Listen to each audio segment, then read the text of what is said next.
Welcome back to Man the Helm. Before we get to today's episode, let's go ahead and knock out some housekeeping real quick. If you want to check me out on any social media platform, all those links will be down below. If you are listening to this on Apple Podcasts, Spotify, interact with this post, share it, do whatever you got to do. It helps out so immensely when you kind of interact with the content. If you're watching over on YouTube, please consider subscribing if you like this sort of content.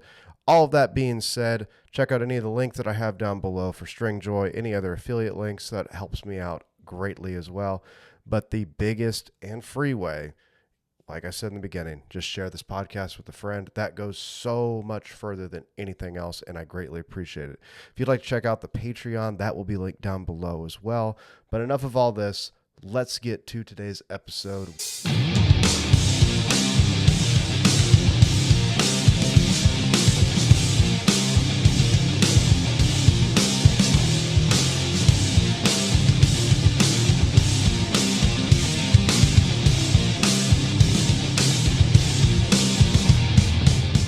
Welcome back to Man the Helm Podcast. Today I'm joined once again, third time's the charm, Mr. Blake Wyland. How's it going, dude?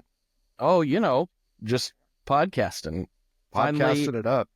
Finally feeling like a human after a bout of sickness, so. Yeah. Yeah, I don't know what's been going on, man. My kid's got it real bad, and I'm fingers crossed that I'm not going to catch anything. So far, so good. It's been like 2 weeks, so I think I'm in the clear, but I guess time will tell, dude.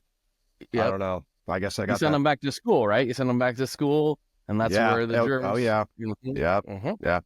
Yeah, I know your boys are a little younger than my girls, but it's the same sickness that just kind of gets around, man. You get around too many people, and just everybody gets sick. Yep. So, Yep. It was one of those weird ones, too, where... And this is good, mostly, I guess, where it's like, I wasn't sick enough not to do anything. That's fair. Sick enough to be miserable while I was doing it. Yep. I mean, it's kind of a double-edged sword, man. You know, when you're working for yourself, you're working 24/7. So getting sick is like, well, I'm just going to suck this whole time, but we're still going to do it. I'm going to complain the whole time, but I'm still going to do it. Pretty much. I think one of the worst parts of it was, I mean, the first couple of days were really rotten and I was mostly useless, but I jumped the gun. I was like, I didn't train for a whole week, and I was like, I'm ready to get back to the gym. I really want to get back to the gym. I was feeling pretty good on Monday. I'm like, yeah, I'm feeling like I can do this. And I went back and I got halfway through my main working set, and I was like, well, this was a mistake. And I finished that up, and I ditched all of my accessories. I had like 150 reps of other stuff to do, and I was like, nope, not doing that. And that was a good call, because the last 2 days I haven't been this sore since maybe the first time I started working. I cannot remember the last time my legs were this sore. Yeah. So. Well, it's a good thing that, like, for people that do something actively, like such as working out or doing something, you can tell immediately when something's coming on. You know, you got a sickness brewing or whatever, and you know you need to kind of take it easy for a minute. People that don't have that, man, the next thing you know is just they're on their butt for a few days, and that kind of came out of nowhere. You know what I mean? So it's a blessing and a curse, but it's a good thing you definitely took it easy on those last, you know. But. I was like, there's no way I'm finishing the rest of this workout. I'm done. And it took me almost as long just to do that one exercise as it did to do normally as it takes to do almost the whole thing. I was like, throw in the towel, which felt mentally really bad because I don't do that. Yeah. But it was like, the next day I was like, that was the right call. Wow. I can barely walk. So I've been hobbling around like an old man. Yeah. Well, I mean, there are worse things. You know, you could have gone through the entire set and then like been bedridden for a day. You know what I mean? So that is probably what would have happened. Like literally, I probably wouldn't have been. I might have gotten sick again. Yeah. So. Oh, for sure. Yeah. Well, you've been hitting it pretty hot and heavy, man. You've been getting like the past year. I've noticed like, and I don't mean to discredit any guests that you've had previously, but like you've been getting some crazy people here lately. You know what I mean? It's been a good year. Yeah. And I mean, it's kind of it comes in waves, but sure. And it sounds weird to like kind of put it into those terms, I guess, because everybody that comes on is interesting to me. For sure. But some people are just harder to get It's Yeah. just what it is. They got more people demanding their attention at any given time. So getting the circle closed on some of this stuff, and some people from the past that have been on before coming back on that were big guests in the first place was cool too. So yeah, it's been good, and that's just a result of doing it for so long, and just you end up in people's Rolodex, you end up in PR firms' Rolodexes, you end up having some more contacts just through nothing but time and just existing in the marketplace, so to speak. So Yeah. Well, there's this phrase that I heard Andy Wood talk about, and I kind of wanted to get a different perspective. So he always talks about finding a crazy guest. I haven't had him yet, but you have. Well, to be fair, I annoy the crap out of that guy. So I think it was one of those things of like, okay, if I just do this, he'll shut up and get out of my DMs. That's probably what it was. I just realized something. My monitors were on. I turned them off. Oh, so it's all good. First bit's going to sound real stupid. Sorry about that, everybody. No, that's fine. We might be able to do some post editing, the studio magic button, so to speak. We might be able to pull something out. Well, they're off now. All right, we're back to professional standards now. Well, I was like, I sound so weird. What's going on? Oh no. Well, I've never claimed to be a professional, so I think we'll be okay. So, but he was talking about like what do all these, and very specific to guitar players, but I think this can expand out to very general term as far as any creative endeavor whatsoever. He's talking about finding your musical statement, and kind of like how to achieve that, because like all the greats that that everybody idolized, you can hear them strike that chord or play that riff or play that lick, and you know who it is. You know what I mean? Mm-hmm. And that should be, in his opinion, which I'm kind of starting to really agree with, should be the overall goal, is being unabashedly yourself, finding that self that you're going to project out into the world, regardless of what it is, whether it's you on your instrument, you making a podcast, you doing video content, like, how do you see people going about that? And or I guess more so, how did you kind of go about that? Is it's kind of, for me, it's been a ongoing process of trial and error, and then figuring out what works the best. You know what I mean?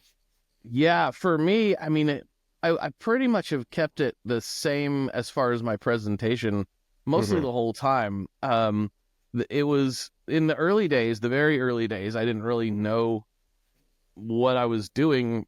And so I kind of I'd had a list of notes for the guests and be like, okay, we're going to hit all these points.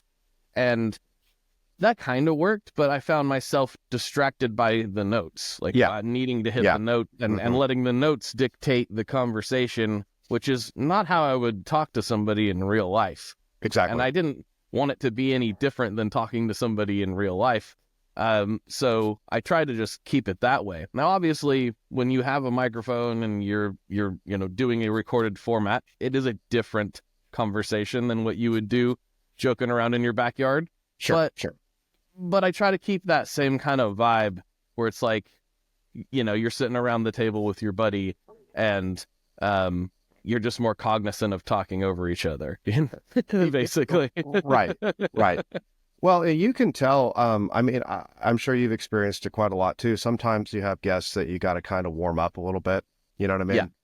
And it's so crazy because I've had a handful where it's like, okay, come on. We're getting there. We're getting the real you out now. But you have such like a good, like, conversational pace that it almost seems to happen. I mean, maybe this is just from an outside perspective, but it happens so quickly.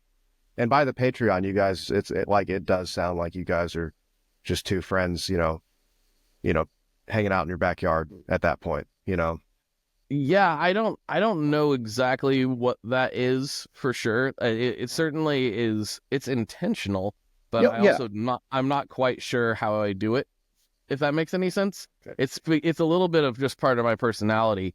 It's part of why, Scott and I have been assessing that Stringjoy, for the listeners who aren't familiar. I'm part of that. If you are familiar with that, I'll try not to regurgitate it too much, but we talk about like events and things and how we want to approach some of this stuff. There was just this big one in Nashville called NAMM Next, which was basically not NAMM at all, really. It was presented by NAMM, but it was not a trade show. It was more of a, just like you go there, you watch some speakers, and you network. That was the real thing. And it was, the speakers were of varying levels of interesting or relevance. Some of them very much so. Some of them could have done without. Right. But, that's going to be any event, so that's not really a criticism. But the people that attended were great, and that was the main reason Scott brought me out, is because I have no issues breaking ice. He's a great conversationalist, but he's not an icebreaker, and that is just like I'm over that now. Like I'll talk to anybody. Absolutely. Yeah, and so and I understand also. I'm not saying that from like trying to be cocky. I used to be a little more reserved with that. Like, ooh, I don't know if I should talk to that person or whatever. So that is a big part of. He could have easily went there and by himself, it would have been cheaper, like yada yada yada. But he's like, he wanted the icebreaker, and so I think it's just become a little bit of a part of who I am. I've never been afraid to talk to anybody, but sometimes even in the past, I would be a little bit more timid about engaging the conversation to be the first person. And that's just kind of become a tool in my tool bag now, because everything good that has happened to me career-wise has happened because I broke the ice. Yeah. So, so just realizing that and becoming more and more comfortable with starting the conversation, and then also realizing, obviously outside of a podcast, if this is not a conversation that is supposed to be had, you don't want to be that guy either, who's annoying the person. So it's like you got to kind of put your radar on and realize when it's appropriate to continue or not. But initializing the conversations is important. And so I think that has probably developed over time through doing the podcast and realizing when you do get those guests on, it's still my job to make this conversation interesting. And if the guest is interested, then it's more likely to be an interesting chat. So I have to try to get them to buy in somehow. And so I'm always just kind of searching for that. Some people, it's no problem. Yeah. Some people, you gotta sometimes there's things I want to talk about and I can tell they don't want to talk about it. Yeah. They're like, they'll kind of start getting into it and they're like, I'm not that interested. And you're like, all right, segue into something completely different. And you have to be comfortable doing that too. Just like, it's fine with like, you got to find the point where they've ended that thought and you can tell they're done talking about that topic. And hey, sliding back to what you said about this part, or hey, I was thinking this while you were talking. You have to be comfortable kind of completely just going the other way sometimes. Oh, which yeah. is something you develop just by doing reps. Yeah, I think so. And I for people that I've had on the show, and I'm sure you've probably done the same, there are some people that I've had that I don't honestly know a whole lot about. And I just start the conversation like that. Like, dude, I'm a fan of what I've seen, but I don't know your backstory, or I don't know how you got into this world, or I don't know how you started your channel, but whatever that may be. And dude, that's at least 20 minutes of conversation right there.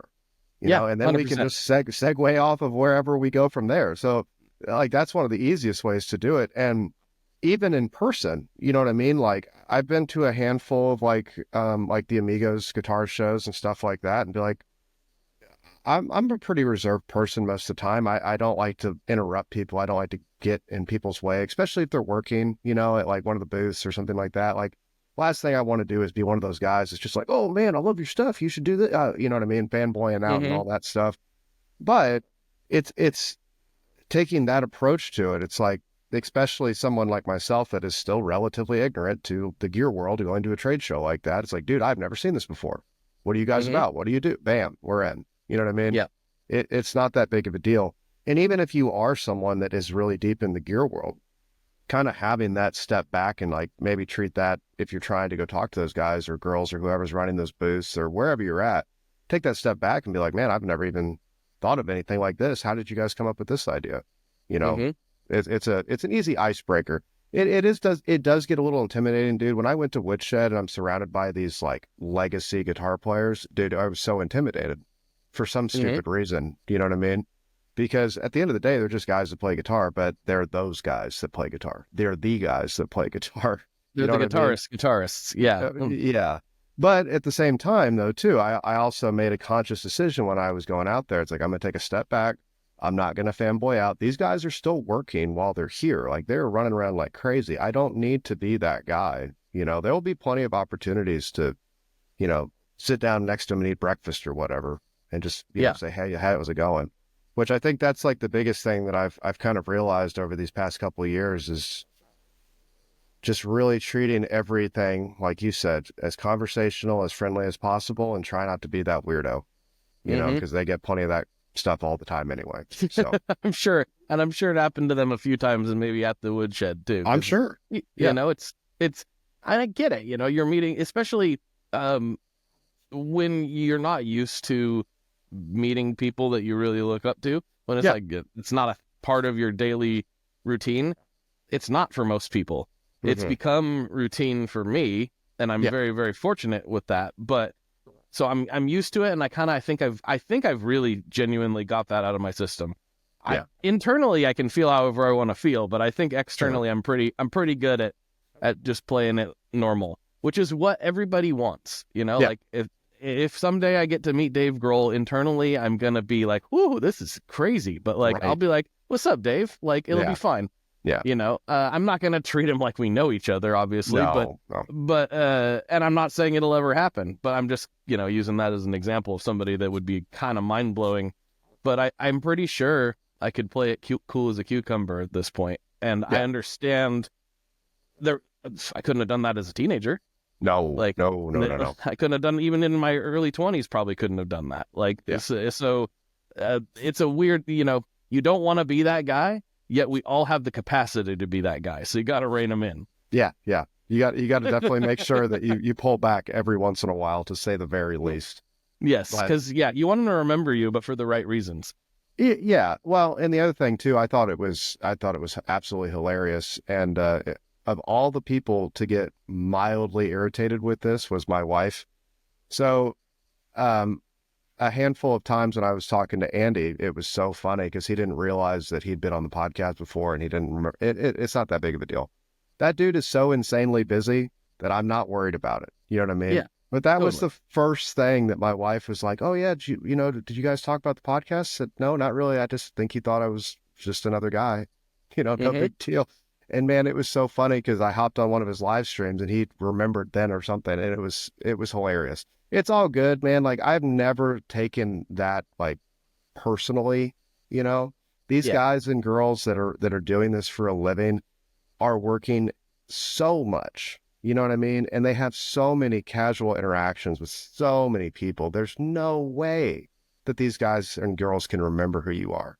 You know what I mean? Especially when I was talking about like the PR people earlier. So I'm on like all these email lists for these PR firms that you know, it's actually genuinely a bit overwhelming how many emails they send at sometimes, and which is nice. That's a good problem to have, but it's like, I can't possibly talk to all these people. Right. Like, there's no way. But they're just doing their job. I understand. But when I talk to them to like get scheduling going, like, okay, yeah, that person, I know that person. That would be fun. Let's go there. Or I don't know that person, but they sound really interesting. Let's go there. You know, whatever the reasoning behind it ends up being. It's always like that's their job, right? Is to fill that person's schedule. And they're like, okay, here's his schedule, or here's her schedule. And it's like, they're doing a lot of podcasts. Yeah. Like, the odds that they remember mine specifically, I'm going to try my best to make it that they do. But like I said, for the right reasons. And most of the time, and I'm not trying to toot my own horn here, but most of the time, when I get done with an episode, if I get any feedback from the guests, it's usually like, that was way better than most of the ones I do. Like, that was way more comfortable. Yeah. That's the number one bit of feedback I get from guests is like, oh, that was so much easier than most of the shows I do. And I get to thinking to myself, I'm like, I don't have a background in this. I didn't go get educated for this. So like, who are these other people that they're doing interviews with? Like, because you're very good at it too, I think. And so I can't imagine being so bad that some of them are notably bad. I think it's probably one of those things where it's just the same like preloaded questions. I've seen that on multiple other, not multiple, but I've seen that on other like higher level podcasts, where it's just like a rapid fire of like generic questions. You know what I mean? Yeah. And I think that's what it is, because, you get guys that I hate to sound like a broken record, but the first time I talked to Andy, I honestly didn't know anything about his backstory. And the way he answered that question was like, oh, well, if you followed me, you probably heard this a million times. Like, okay, cool. We're going to gloss over this. You know what I mean? Mhm. That's a question that dude has gotten hundreds of thousands of times, probably. We don't need to talk about it anymore. You know what I mean? So, Yeah. so that's one of those things. I think that's what it is. You just get these same generic, like, you could have just Googled this, man, sort of questions, Mhm.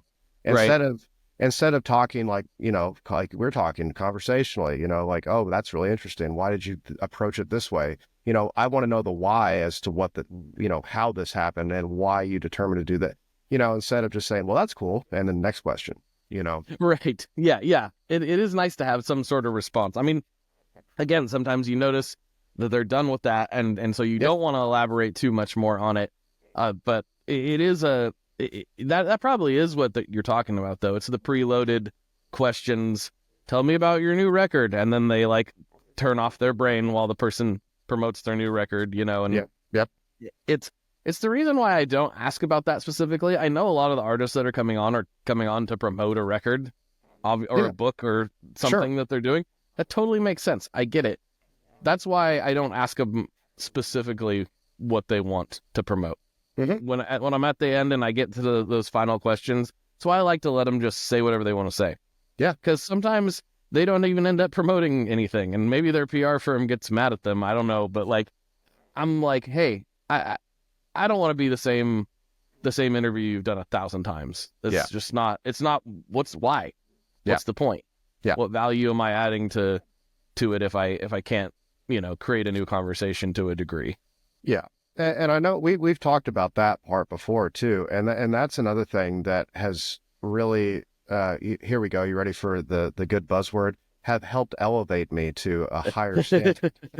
Anyway, no, I'm just kidding. But no, like having that mindset of what value are you adding to them? You know what I mean? Because at the end of the day, like, especially like a huge artist or somebody that works for a very successful company, or even if somebody is successful just on their own as a business owner, they've been successful without the help of talking to you.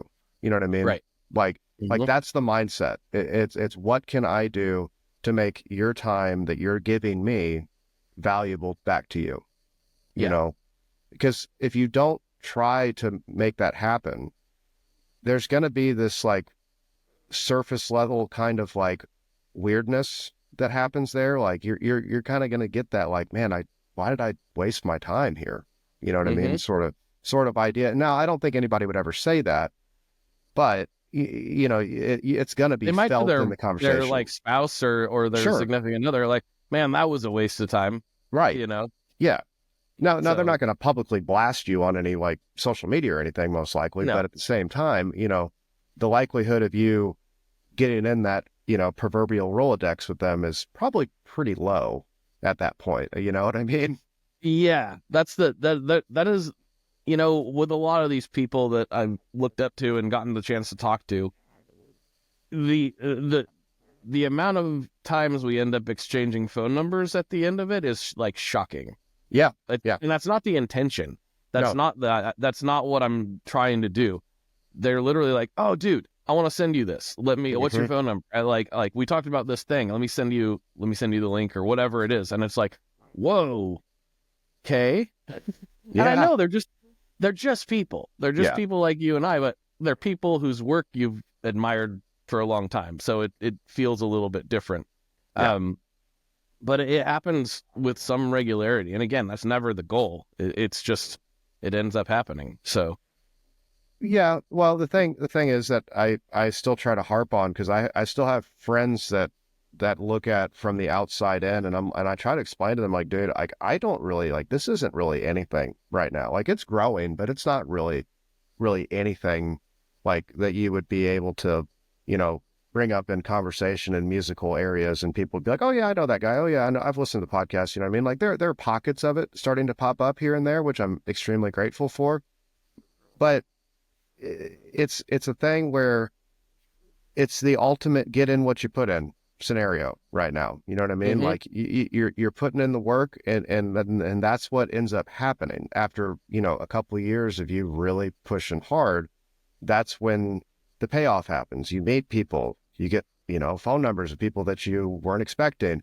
You get guys that make things that are like, "Oh dude, we talked about this new product I'm releasing. Hey, would you like to try it out for a few weeks? You know, I'll just send you one." Or, "Hey, I'm making this new guitar. Tell me what you think about it. What's your address?" You know what I mean? Or, "What's your PO box?" And these things, like the typical, "Oh, must be nice" sort of mentality that people see from like just the overarching thing that you've done for years. You know, it's like, yeah, it is actually nice because now I'm actually reaping the benefits of what I've been working for years. You know what I mean? Well, yeah, when I've had some comments like that, it's rare, to be fair, so Sure. that's fortunate too. But I'm also like, hey, you're more than welcome to go ahead and do it too. Like, Yeah. like go ahead. Well, nothing's stopping you. Yeah. Just go for it. It'll only take 10 years. Yeah. That's all. That's all Right. it'll take. That's it. Yeah. Don't worry about it. So, 10. and and I mean I'm being a little bit facetious, but I'm also not. Like, no, that's literally what it takes. And a lot of people view and it's the same with YouTube, it's the same with music, it's the same with anything. Like everything's a 10-year to overnight success, right? Yeah. Yeah. You know? And even those that do shorten it, oftentimes the way they shorten it is by putting in 10 years of work into 3. Right. Right. Which is its own challenge, you know? Yeah. There's very, very few people that just blow up just because they did. It happens. But it happens, but it's so rare. It's absurdly rare, and we all want to point to those as examples of something that could happen. And it's like, yeah, it's like 1 in a billion chance, maybe. More likely, you're just going to keep doing it and keep doing it and keep doing it and keep doing it and keep doing it, and eventually something will shake out. Well, I think I don't think I've kind of tried to shift my mindset away from that. Eventually something will shake out, because right now something's shaking out, because every person I get to talk to, I'm forming a new relationship with. I'm possibly, you know, going to end up in, like I said, I like the proverbial Rolodex sort of idea. You know what I mean? Like I'm going to be somewhere on their radar, you know, from here on out. So once again, it's like, it's the same thing. I talk to guests that I've never talked about before. Like, dude, I don't care about the end result. Like, I can go Google the end result right now. I can see what you're doing right now. I want to know how you got to here, you know, because the journey is what is the fun part. The end result, like, yeah, that's, you worked your butt off for a decade. That's the result. Okay, we get that. But I want to know what happened in those 10 years. You know, I want to know the pitfalls. I want to know the triumphs that you had. Like, that's the interesting part. The success part, yes, that's if you do anything for a decade and you put in 50, 60 hours a week at doing that one thing, you're going to be pretty freaking good at it in 10 years, regardless of what it is. You know? Totally. Oh, yeah, I agree. The journey is the interesting part, right? Like, we know the beginning, we know the end, you know, or at least what the present end is, you know? Sure. But yeah, it is the juicy bits in the middle. And this is such a weird thing to do. You know, any creative pursuit, you're going to have a million people, whether they're outwardly telling you or just kind of looking at you weird, like telling you that, well, maybe you shouldn't do that. Oh yeah. Why are you doing that? Yeah. You're going to have a lot of that. There's just no real way around it. I definitely had some pushback from concerned friends early on because I was putting a lot in. And I just realized that, like, they couldn't see the same thing that I could see. Yep. You know, and those same friends now, I love those guys, but they're like, well, it must be nice to have a job like that. I'm like, that's not what you told me. Yeah, right. That's not what you told me. You had all these concerns, which were valid. They were coming from a good place. Yeah. And they weren't entirely wrong about the things they were talking about, but to be on the other side of it now, and they're like, well, yeah, it must be nice. I'm like, yeah, it is nice, Yeah. dude. Well, This is what I was telling you. I was working towards, dude. right. Like, yeah. So, Well, anyway. it was so funny when I got out of the military. I had one of my not really, I guess he was a mild acquaintance, and that's putting it very nicely. Somebody I had to work with that I wasn't too happy about working with all the time. I That feel was you. that was the first thing he told me when I told the rest of my team that I was getting out. They were just like, "Oh, okay, man, yeah, I get it, it's just time to do it." And he was the one person who's like, "Oh yeah, man, you're probably gonna be homeless on the street, dude." Oh, okay, What? okay. Well, As if there's no other option in between there? yeah, he's like, "Oh, well, you're going to get out and you're not going to be able to find anything." I'm like, "Oh, well, that's not true." Okay. And every time, like, I think back on that, like, that's the driving factor of like, no, I'm going to tell that dude what's up. No, Mm-hmm. are you kidding me right now? No. And that's the same thing. Like, I've never gotten that amount of animosity from anybody about the current thing I'm doing, but definitely have gotten like, "Oh man, you're putting a lot of time into something that's not really doing anything." It's like, well, yeah, sure, it's not doing anything right now. And what does not doing anything really mean? What does that mean? You know, Right. and Exactly. I was talking to a friend of mine about that said that sort of thing. It's like, oh well, I was kind of looking, and it's like you're not. It doesn't seem like it's really growing. It's like, dude, I've gotten to talk to like guitar heroes of mine. Mm-hmm. How is that not like a big deal? You know what I mean? Like that to me, that's a big deal. Given any other circumstance, any other career in my life, that would have never, ever happened. Right. And all I had to Exactly. do was download Zoom or get a Riverside subscription and send some DMs on Instagram, dude. Are you kidding me? This is like the least amount of work right now is having the conversation and sending the DM, you know? Yeah. It's not No, the hard part, right? no, At all. no. And that's, It's one of those things. I think that is what you just touched on is an important part. We're talking about how much work it is and how hard it is and yada yada. That's all true. And the thing that makes it possible is if you like it. yeah, yeah, If you don't like it, then it's going to be almost impossible, really. If you don't have some sort of passion for the thing you're doing in the creative space, it's going to be very, very, very hard to put those 10 years in, or whatever the time period may end up being. If you don't really want to do it and you don't really get excited about it, then it probably won't work. And also, if you don't really like it and you're not really excited about it, then why are you doing it? right. Like, You're just wasting your time. Yeah, yeah, like, yeah, like there's a million things maybe you prefer, disc golf. Go do that instead. Like, right. I'm not hating. I'm saying go find something you like to do and do that instead if you don't like doing this thing. So, Yeah. yeah. Well, and that's the thing. I was talking to some guitar player friends, some other musicians, talking about how they're not seeing a lot of growth in their playing and they're not doing this or that or the other. And the first question I'm always asking is like, well, how often are you playing your instrument? If you're not putting in the time, yes, you're going to be stagnant and you're going to not do anything. 100%. It's the same thing. If I don't DM people for the podcast for a week, guess what? I'm probably not going to have guests for the podcast. I mean, that's the same way for me. I was talking about how I've got the PR people and stuff, but that's not all the people I want to talk to. Yeah. So I'm right there with you. I'm still messaging people like crazy. Like, oh, that person looks interesting. I want to talk to them. I've got some really cool ones coming up, 100% because of DMs. Yeah. Like it's, I still do that all the time. Well, we have such a plethora, and see that's one of the phrases I hate when I hear people say the oversaturated word, it's oversaturated in this market, and blah blah blah blah. It's like, okay, cool. I'm here for the oversaturation because all I have to do is scroll through Instagram and see somebody doing something really awesome or making something really awesome, and be like, oh, there we go. There's a DM. Cool. There's another one. Here's another one. Guess what? Who's never running out of content? Thanks for the oversaturation. Like for real.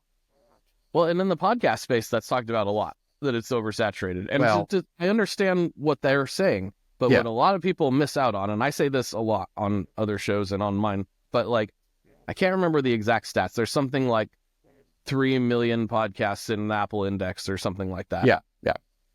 Nah, I think it's 80% of them haven't published an episode in 6 months. Right, right. So, yeah, there's 3 million podcasts technically. But how many of them are active? It's a small fraction. Yeah. Like there's no real world in in which I should be in the same like Apple rankings with JRE ever. Right. Like it gets like millions and millions of downloads. Yeah. More than I could even fathom. Yet sometimes I'm in the same list. Yeah. Like, well, why? Like that doesn't make any, like in my brain, I'm like, that doesn't make sense. Oh, it's because everybody else isn't consistent. That's part of it. So you have a chance to get some traction simply by being more consistent than everybody else. And as crazy as that sounds, like it's podcasting is very saturated and everybody thinks they want to do it. And the amount of podcasts I've seen start and stop, not just in the guitar space, but in general. Mm-hmm. Everybody got a podcast during COVID. Oh, for sure. And I knew when it started, I'm like, most of these people aren't going to be doing this when this is over. Nope. And they're not. Yeah. Because they don't like it the way that I do. Yeah.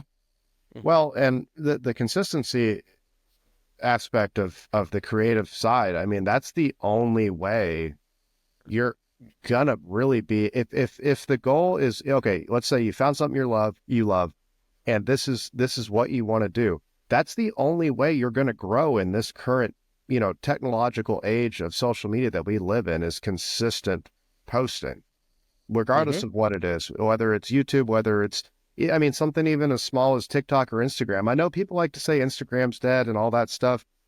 I mean, it's not like probably ideal to be, only posting on Instagram, but it's not the end of the world if that's the only place you're posting. You know what I mean? You can still get a following regardless of where you're at. It's just that consistent quality content that you're going to put out, Mm-hmm.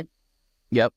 Yeah. And I mean, that's part of it too. That's why there's been a shift in focus for me. Obviously, like the podcast, I don't want to say it's on autopilot because it's still a lot of work, but I know it's autopilot in the sense that like I don't have to think about what I'm doing to do all the things to make it happen. Yeah. I've done it so many times. It's literally like I just do it. Don't have to. I know I can almost close my eyes and click the links. Like I've done it so many times. I've started to realize, okay, I've gotten this pretty tight and pretty regimented, and I've known for years that YouTube is what I should be focusing on. And I was trying to do different videos, just kind of me talking to the camera or demos, and I'll still probably do some of that. And I just realized, just do what you already like to do, but put it on YouTube. Yeah. Like I didn't have that ability when I first started, but we've had it for years now. So I'm just like, put in the time, make the new intros and outros, get the, get help if you need help, get it out there and get that consistent. I've got hundreds of videos saved in the cloud that I could be putting on YouTube for people to find. Yeah. And the reality is that I had to take my own preferences out of it a little bit, because I was realizing for years, I'm like, who wants to watch this? Who wants to watch this conversation? Like, I don't. I only listen to things like this. I would never pull it up on YouTube and sit there and watch it. I just wouldn't. Yeah. That's not how I consume the content. But I am not everybody. And some people do want to watch them. And sometimes, like my most recent episode I posted, it's actually a better watch because I interviewed Tomo Fujita, and he's showing stuff on the guitar that you can hear in the podcast, but it doesn't make a lot of sense unless you watch him do it. Right. So I actually had to tell people in the intro, hey, this is a great audio interview. I'm posting the video, which went up yesterday. Go watch this one if you've watched any of them, because you need to see some of this stuff that he's doing. Yeah. So there's that side of it too. Sometimes things translate better. My point is like, I was overthinking, I was like, what topic's going to do really well? What's going to hit the algorithm? And I'm just like, you know what? Take the thing you already like to do, get it out there and put it on that platform. Yeah. You would say that's the advice you would give to anybody else. So take your own advice and go do that. So that's why I've finally been more on the wagon with that this year. Well, and I made it's kind of funny you say that because this year I've made a conscious decision too to be a lot more active on YouTube, and to funnel more people to the podcast. But that was one of the things. It's like, I kind of gave myself a lofty goal, which so far I've been doing moderately okay with. But one of the days that I upload is the podcast. You know what I mean? Like, hey, I understand that, the thumbnail might not be the greatest, the title might not be the greatest. I'm still kind of working out that piece of learning how to kind of navigate that. But at the end of the day, like, it's free content that I've already recorded. Right. I just need to edit it down a little bit. Maybe, like you said, make a slick intro and maybe an outro, and I'm good. Like I'm literally asking myself to work for like another 30 minutes on what I was already editing just to upload it on YouTube. Right. You know what I mean? And it makes perfect sense too, because especially with like, I know you use Riverside too. It's so easy to just get everything off of Riverside and get it to wherever you want it to go. Whether it's just the raw audio. I mean, that this investment for Riverside has been like paying dividends already, just by having the availability to have the ripped audio, the raw audio, the aligned audio, the video, like, and just being able to pull everything out separately or get everything together. It's great. Yeah. Workflow is phenomenal. Riverside's not perfect. It does some weird stuff, but it's one of the best tools that I've ever used, honestly. Like the things it can do, that's one of the things that enabled me to do the videos in the way I wanted to. The thing that prevented me from doing them is like, so if you go back and look at one I did last year, I did it in person here in the Shred Shed with my friend Dewey from Pure Pleasure. Yeah. And we set cameras up, and I had to manually switch back and forth every time. Yeah. That took me hours to edit, and it doesn't look like much. It just looks like you'd want it to, right? It just looks like a well-edited, but it doesn't, it's just cuts. It's nothing fancy. Yeah. But it took so long to do. I was like, I can't do this. I don't have, this is literally taking me like 4.5 hours of just making these cuts. Yeah. And Riverside does that for you. Right. So that changed the game. As soon as I saw that, I was like, oh, I'm back, baby. I can do it. It's not perfect at it, but it's good enough. I think if you were to like really get into the nitty gritty of it, you could find plenty of, qualms that you have with Riverside and things that it could do better. But at the end of the day, like you said, I mean, if we're just doing like quick back and forths between people talking, like it's nice to have Riverside just enable that for me, if that's something that I want to do. Unless I want to be super lazy about it. And I'll be honest, I've done it before where I just have like what you and I are seeing right now, just side by side, calling it good. And just like, okay, I'm going to make an intro, outro, call it good. Here's the main video. Boom, done. You know what I mean? That works too. I mean, it gets the job done. It's just I'm me being picky. I just really like the cuts. I just think it's a little more interesting. But that doesn't make it more valuable necessarily. It's just a personal preference thing. Yeah. Well, speaking of personal preference things, and we're going to segue really hard right now. I need to know about the Stratocaster that you got, dude. Oh, boy. You mean this Stratocaster?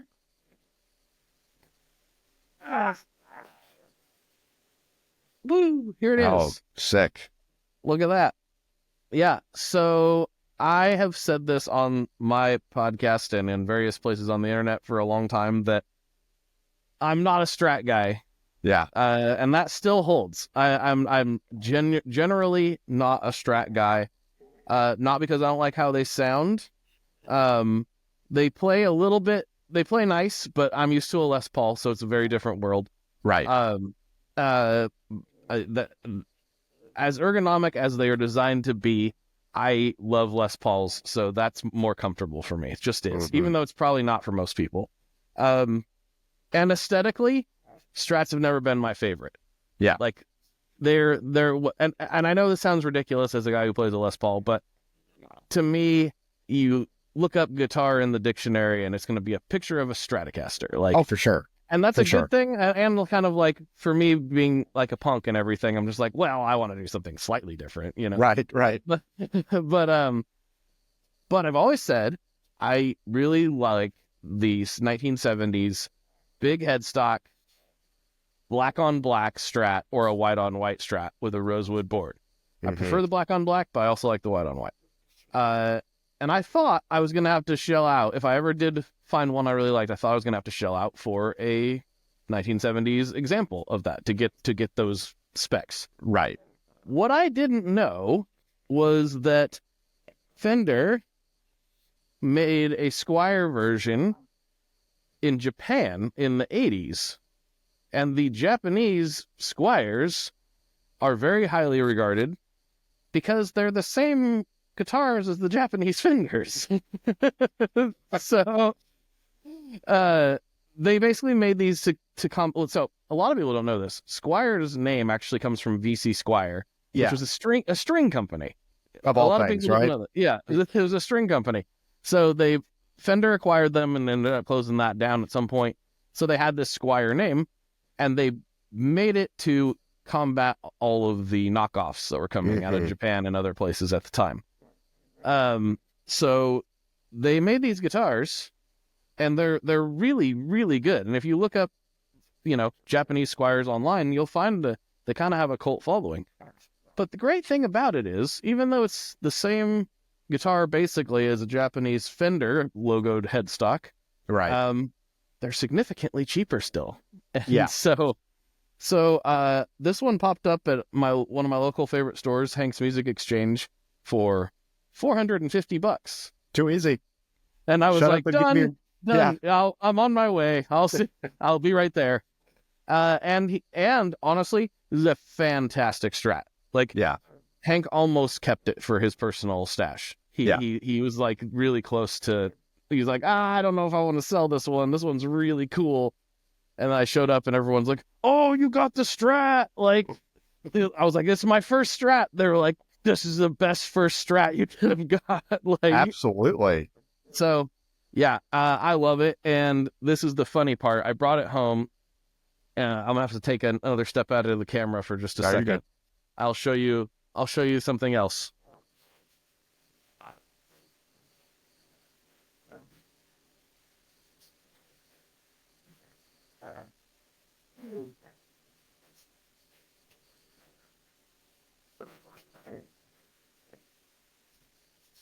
I brought it home, and my wife says, "Don't you have one like that already?" I was like, "No, I don't. I've never had a Strat before." Right. She's like, "No, you have one that's like that." I'm like, "Oh, well, yeah, I do." Oh, okay. I got you. Yeah. So she was referring to my 74 Tele Custom black on black rosewood board, which is an actual like 74. But I was like, "What are you talking about? I don't have a guitar like this." She's like, "Yes, you do. You have a guitar like that." This is the one she meant. Well, So I think I might have a thing for a certain color scheme, maybe. yeah, possibly. Yeah. Well, I will say between that Tele Custom and your White Les Paul Custom, man, that's those are two that I'm very envious of that you owned, for sure. Yeah, I capped it. Those are pinch me ones. I bet. And also, like, I got them at the right time Yeah, because yeah. they're both now way more than when I bought them. Oh, And, for sure. I don't know that I would even try now. They're especially the Les Paul Custom. No, I've been kind of searching out some of the stuff from like Bundy and stuff like that. Some of those Bundy Les Paul copies I think they were out of Japan as well, Mm-hmm. if I remember correctly. Yeah, the Grecos and stuff like that. Yeah. That's kind of Those are where great. I've been. Yeah, that's kind of where I've been kind of honing my searches for, is trying to find something at like a really good deal, because you can still find them out for awesome deals. And I mean, I've never been it's got to be a Gibson or it's got to be a Fender. Like, dude, I have a Squier 2 that I think it was made in Korea in like the late 80s. Mhm. Strat that I never like you. I'm not a huge Strat guy, but dude, when I picked that up in my local shop, I was like, holy crap. Whatever this is, this thing has got some mojo. Plugged it in, sounded great, played great. The only qualm I had about it was it's a maple board, which I'm not a huge fan of, but dude, price was too right, so I had to get it, and it was no big deal, man. But yeah, dude, that's the thing. I get the brand loyalty to a certain level, but there's so much good stuff out there now, especially, even Squier, that they're making like brand new Squiers that do this significantly better than what we had when we were Oh yeah, Squire's kind of weird because they did this weird thing where when they came back with the Squire brand, they were really good, Yeah. and then in like the '90s, they got real bad. Yeah. Yeah. Real bad. And then in the mid 2000s, they got really good again. Yeah. Like Squires that are being made now, generally speaking, are really. I've not picked one up that I can remember that was made in the last 7 years that wasn't great. Yeah. So Yeah. Like, I'm sure they're out there, but well, yeah. I mean, you can they're also a lot better. you can also pull off any high-end guitar off of a wall and it not play well too these days. I mean, it's just it really comes down to like a quality control sort of thing. But the thing is, I think we have this weird like preconceived notion that if we see a certain price tag, we expect a certain level of quality. You know what I mean? Which, And I think yeah, I mean that's a fair expectation as a absolutely, consumer. Yeah. yeah. Mm-hmm. But when we start to see things that, what's the best way to put this? Maybe that they fall short of the unrealistic standards that some people might hold in their mind. You know what I mean? Mm-hmm. That it's like, oh well, I can't imagine paying this much for this guitar. It's like, cool, then don't, because they make copies out of Japan from the '80s that are pretty solid. Yeah. Might not have the logo you want on the headstock, but they probably blow that guitar out of the water in some aspects. Especially on the price point. To say the very least.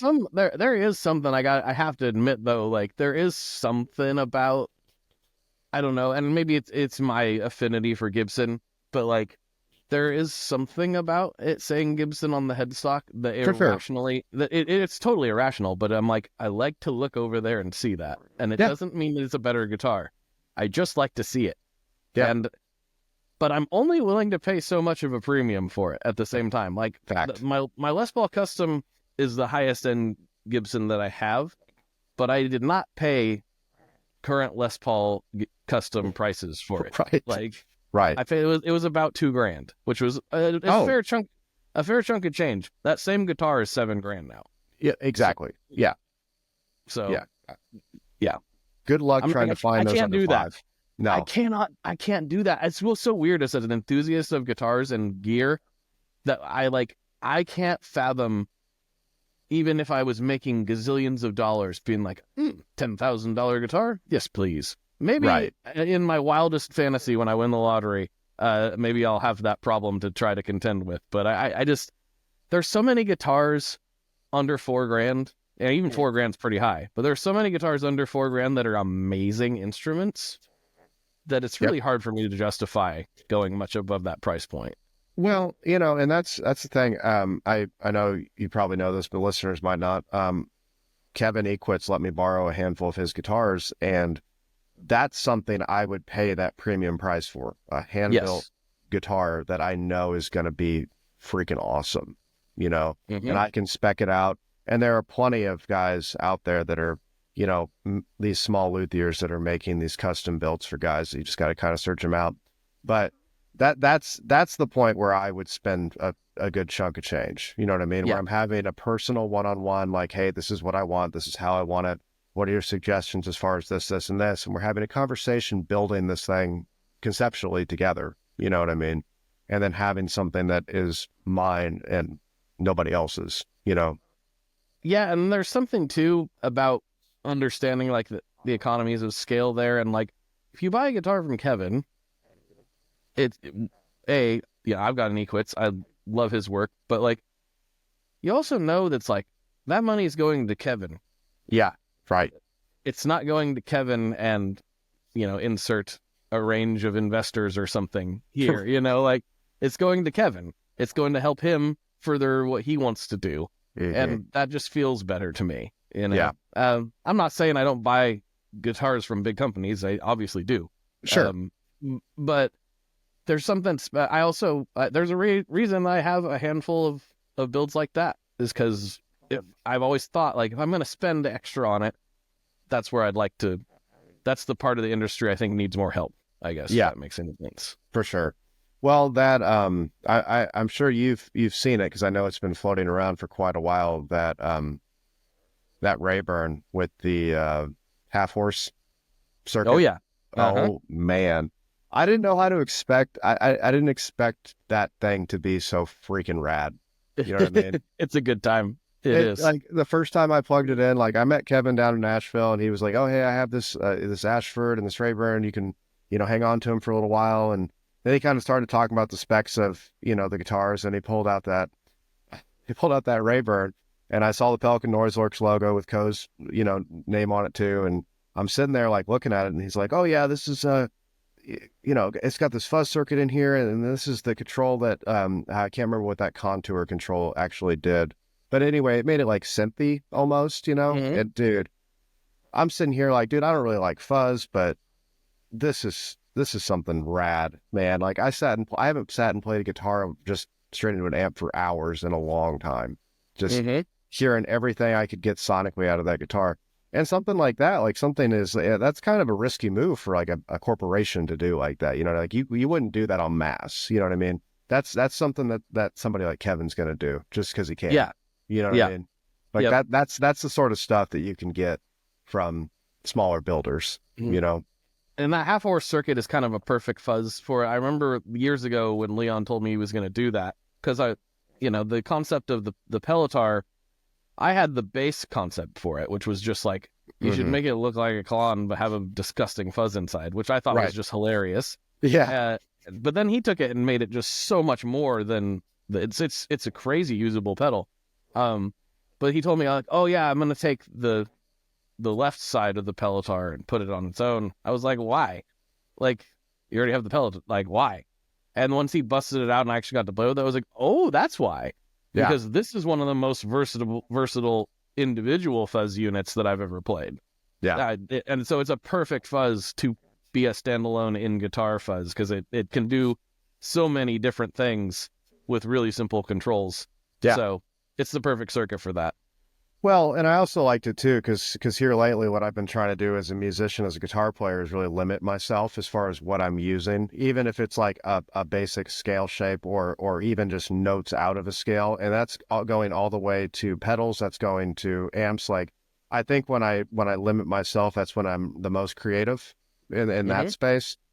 And having a guitar like that, like single pickup, volume, tone, and then that contour knob for that fuzz, like okay.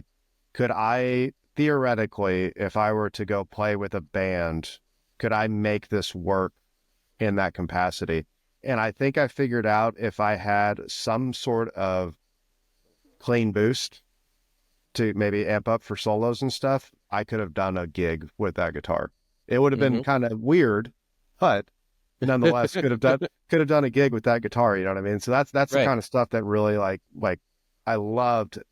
And once again though, to kind of circle back to everything, dude, the only reason that happened is because I sent Kevin a DM and we talked, and I didn't talk to him. We hardly talked about guitars on that podcast. We were talking about like art and philosophy and moral ideals and like we got really weird and deep on that show. You know what I mean? Like, but that's why, because we had a conversation, and next thing you know, I'm in his Rolodex, that Yep. proverbial Rolodex. I think that's going to be the episode's title right here. The proverbial Rolodex.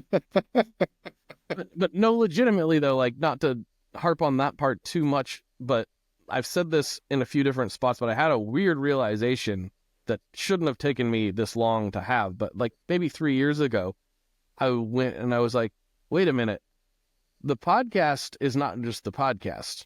Like it is great and I love doing it.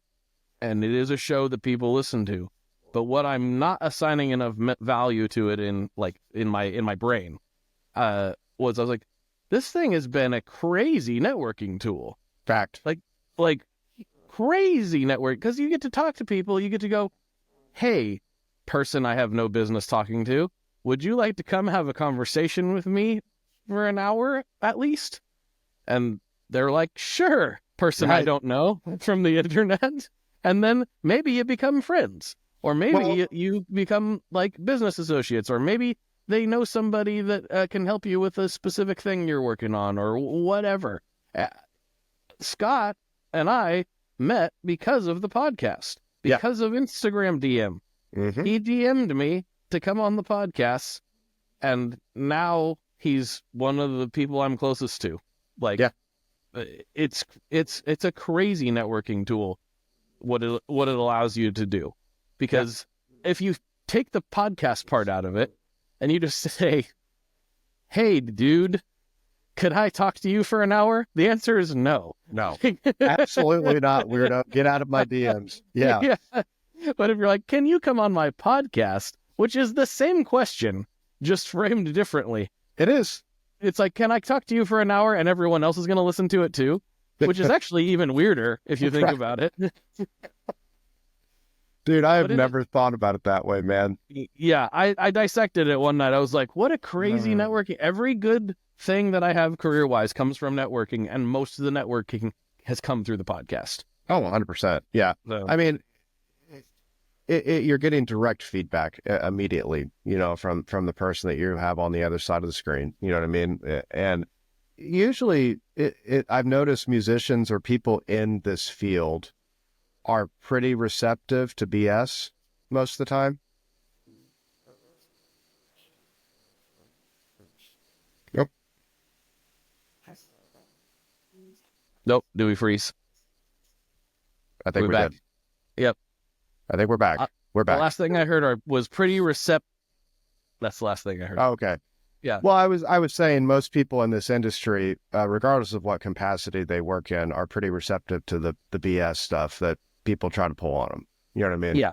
Mm-hmm. So you can tell relatively quickly if someone's just trying to gain an advantage of talking to you to get something from them. You know what I mean? And I think when you have that. Nope, it did it again. Like I said, it's not perfect. No, it's not perfect. Technical difficulties.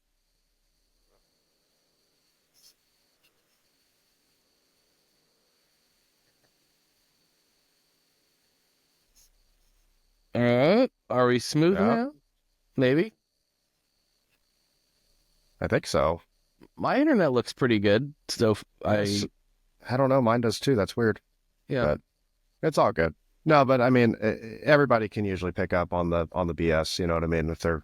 If someone's doing something weird, someone's acting shady, the people that once you get into that world, the people that people don't associate with, for the most part. Well, sometimes you can sniff it out even if you're not in that world. I have a fun story for you. So, I'm helping a guy. He's one of the owners at the gym I go to. He's really well known in the powerlifting space, and he has produced a ton of really great content for social media primarily. And I was telling him, because he was like asking me about, you talk to people and they're like, well, what do you do? And then they found out what I do and they're like, oh, interesting. And then could you help me with this microphone? Things like that. And then I'm like, dude, you really should have a show. You're very good at talking to people. You have he already has, because of his content he's made, you have a huge Rolodex of interesting people you could get on the show, like, immediately. Right. You have a potential to have a fantastic show in this space, that most people just wouldn't be able to pull off. And so I'm kind of working with him to try to get that going. And he said, I got an interesting invite on a podcast here recently. And I was all gung-ho to do it. I'd never really heard of the podcast before. But a bunch of people I knew had been on it, and a bunch of people I looked up to had been on it. And I went over to the feed. And I agreed to do the show because I saw who had been on it. And I went over to the feed, and I clicked on some of the ones I knew, and they were all exactly an hour, like to the dot. All 1 hour, 00, like perfectly 1 hour. And that was his first thing. He's like, well, that's kind of weird. He goes, well, no, none of them are 55. None of them are, 62. Like, they're all exactly an hour. That's weird. And he tries to listen to them. Episode unavailable. Episode unavailable. Episode unavailable. On all the ones that he recognized. And so he's like, well, what about this bozo that I don't know? Right. It's not exactly an hour. Clicks on it. That one plays. That's a real episode. Yeah. Oh, anybody that was not a real episode, they basically just published it in the feed with no audio file. I gotcha. Yeah. And so it made it look like, oh, well, I've got all these people. And if you didn't do your research, you would have got tricked into thinking this person's got a real deal show with real deal people, which would be easy to scroll through and just like, oh, yeah. And if you don't, the odds that some people don't want to research that hard, right? I get it. Fact. Yeah. You see 25 people that you recognize on a podcast, you're like, oh, yeah, that's probably legit. I could see myself falling for that. Like, 100%. But yeah, so that exists apparently. That's a thing that That's people really have to look out odd. for.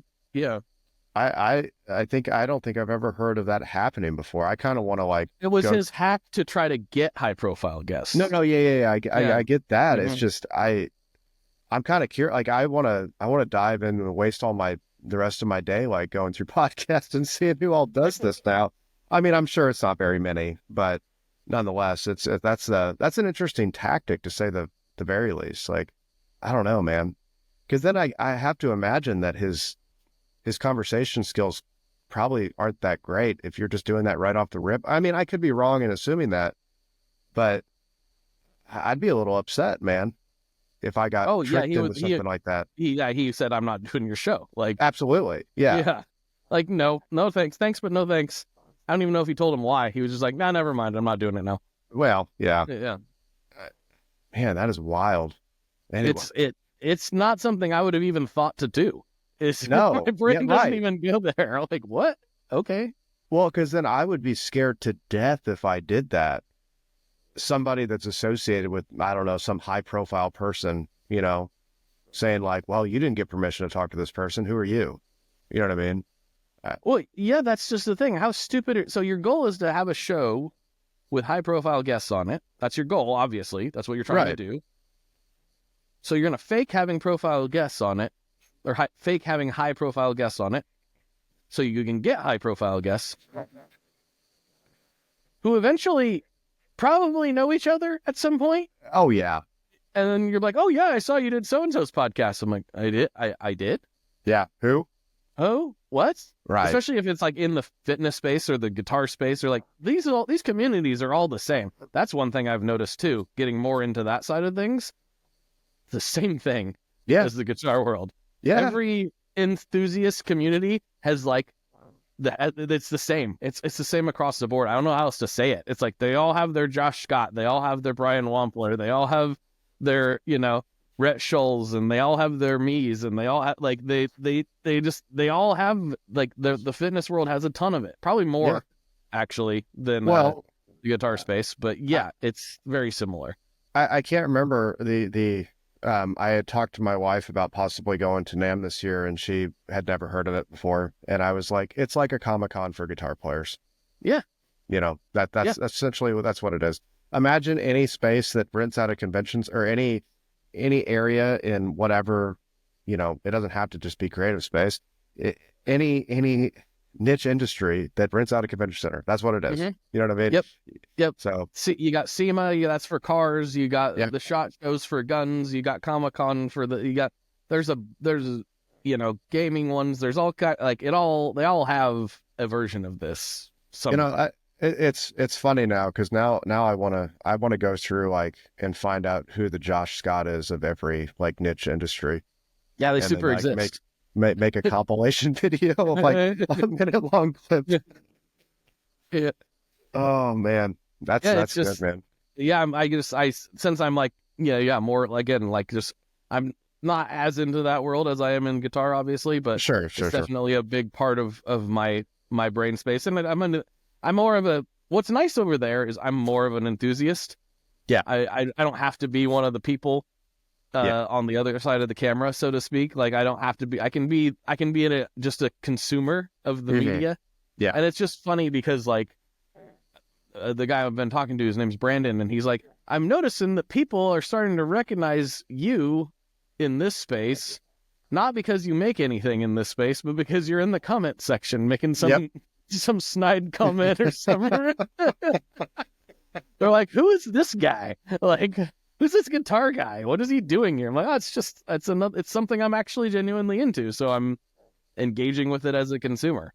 You're getting hit with the typical, do you even lift, bro? Comments with your stupid guitar. Yeah, that's the thing. That's the funny part is like nobody expects anything out of me, so it's fine. Oh, I'm sure. Yeah, Yeah. it's great. Yeah. Oh man. Well, I think that's probably a good place to wrap it up, dude. But before we do, what's on the horizon for the rest of the year? I mean, I'm sure it's business as usual, like normal, but anything cool that's coming up, that you can talk about or Well, I'm not sure when this episode's dropping. When's this episode dropping? well, let me double check. I guess I'm see, I've never claimed to be a professional here, man. So let's double check. I feel that. 1, 2, 3. October 18th, listeners, if you hear this and it's way past, this is 2024 too, so okay, might be way behind. Well, this will already have happened, but Saturday I'm going to Benson Fest here in Portland. It's nice. It's a pedal event that Benson is putting on, much to Chris's, I don't know what the word would be. It's not his thing, even though it says Benson Fest on it. His employees put this together, and they called it Benson Fest because they knew it would irritate him. Oh, that's even better. So, but it's cool. There's going to be a lot of pedal people there. Yeah. And we should have a good time there. I'm just going to be there hanging out. I'm not going to be at a booth or anything. I'm just going to be wandering around. We were going to do a String Joy thing, and then we ended up getting a distributor, a big distributor that we're like, we need to kind of focus on this right now. So sorry. Fair. But, yeah. But I'm still going to be there hanging out. So that's happening. As far as further out stuff, I am going to be at NAMM. It'll be a lot different NAMM show than I'm used to, because I've been a booth boy the last couple of years, and I still will, sort of, but Scott and I are planning on doing a lot more of the event type things. Oh, cool. We've never really done any of those. We both got into the NAMM YP mentorship, which is the NAMM Young Professional mentorship, which I was so skeptical about. I was like, I don't want to do this. This sounds so lame. I don't want to do this. But I was wrong. It was one of the best things that we have done for both of us. We both have different mentors. And it's been incredible, actually. It's probably one of the most underrated things that NAMM does. It's amazing. The people we got paired up with have been insanely helpful. So that's just a plug for the NAMM YP thing, because that thing has been crazy cool. And I said this to a few people. I was like, I had to get into the young professionals thing while I still had that label, because I'm getting close to not having that label anymore. You'd be all right. I think the cutoff's 38 or 40 or something for that program. I can't remember what the age is, but yeah, I didn't realize there was an actual cutoff. There's an age. I can't remember what it is, but I'm like, oh, I'm getting close. Better try it before I don't count anymore. Right.